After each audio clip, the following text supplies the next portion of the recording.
පස්වෙනි පාඩමෙන් අහන්න පුළුවන්. 11 පස්වෙනි පාඩමෙන් අහන්න පුළුවන් තව ප්‍රශ්නයක් තමයි බ්‍රිතාන්‍ය පාලනයේ යහපත් ප්‍රතිඵල හා අයහපත් ප්‍රතිඵල. හරි ඔලෙල් පේපරේ අහලා තිබුණා බ්‍රිතාන්‍ය පාලනයේ යහපත් ප්‍රතිඵල සහ අයහපත් ප්‍රතිඵල. ඒක අවුරුදු 133ක පමණ බ්‍රිතාන්‍ය පාලනයේ යහපත් ප්‍රතිඵල. එකක් තමයි ජාත්‍යන්තර භාෂාවක් ලෙස ඉංග්‍රීසි භාෂාව ලැබීම. ඒ අනුව අපිට ජාත්‍යන්තර සම්බන්ධතා පවත්වන්න පහසු වුණා. බටහිර පොත්පත් කියවීම තුළින් නව දැනුම එකතු කරගන්න අපිට පුළුවන් වුණා. නව දැනුම තාක්ෂණය ආදී දේවල් එකතු කරගන්න පුළුවන් වුණා ඉංග්‍රීසි භාෂාව ඉගෙන ගැනීම නිසා. ඒක යහපත් අංගය. ඊළඟට අපනයන වැවිලි භෝග වගාව. වැවිලි භෝග වගාව.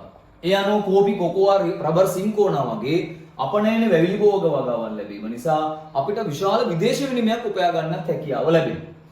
හරිද? ඒකත් යහපත් අංගයක්. කෝපි කොකෝවා රබර් සින්කෝනා තේ වගේ අපනයන වැවිලි භෝග වගාවන් ව්‍යාප්ත වීම නිසා අපිට විශාල විදේශ විනිමයක් උපයා ගන්න පුළුවන් වීමත් යහපත් අංගයක්. ඊළඟට තව එකක් තමයි පාර්ලිමේන්තු ආණ්ඩු ක්‍රමය ලැබීම.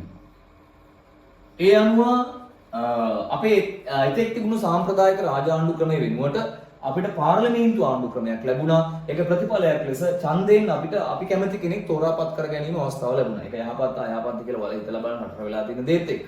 සාමාන්‍යයෙන් අපි සලකනවා පාර්ලිමේන්තු ආණ්ඩු ක්‍රමය ලැබීම යහපත් අංගයක් ලෙස. ඔන්න යහපත් අංග.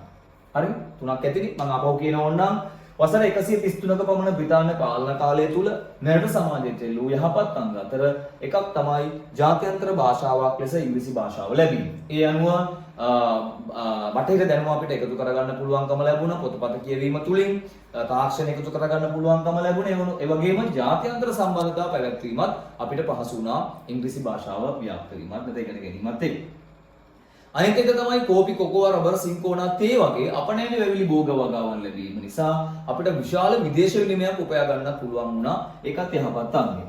අනිත් එක තමයි අපේ තිබුණු සාම්ප්‍රදායික රාජාණ්ඩු ක්‍රමයට පාර්ලිමේන්තු ආණ්ඩු ක්‍රමයක් ලැබීම නිසා ප්‍රජාතන්ත්‍රවාදීව අපිට පාලකෙක් තෝරා ගැනීමේ අවස්ථාව ලැබුණා. ඒක යහපත් අංගයක්.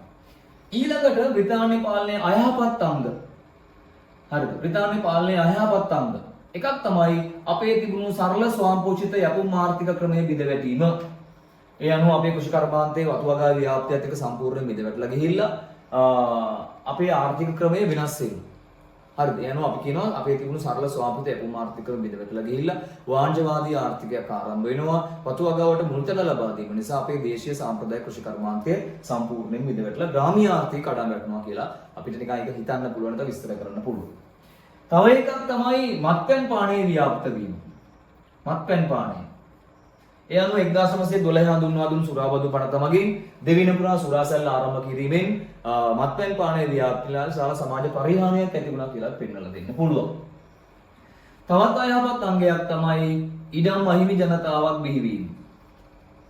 ඉඩම් අහිමි ජනතාවක් බිහිවීම. ඒ අනුව 1840 පැනව මුඩුබිම් පනත මගින් අපේ ගොවි ජනතාව වගා කරමින් හිටපු ඉඩම් විශාල ප්‍රමාණයක් ඉංග්‍රීසි විසින් අත්පත් කරගන්නවා. ඒක ප්‍රතිඵලයක් ලෙස ඉඩම් අහිමි ජනතාවක් බිහිවීම. හරි මම ආපහු කියනවා වසර 133ක වමන බ්‍රිතාන්‍ය පාලන කාලය තුල මෙරට සමාජයට එල්ල වූ අයහපත් බලපෑම් අතර එකක් තමයි අපේ තිබුණු සරල ස්වයංපෝෂිත යපුම් ආර්ථික බිඳවැටලා ගිහිල්ලා වාණිජවාදී ආර්ථිකයක් ආරම්භ වීම යන වතුවකාර ප්‍රමුඛතාවය ලබා දීම නිසා දේශීය කෘෂි කර්මාන්තය බිඳවැටීම.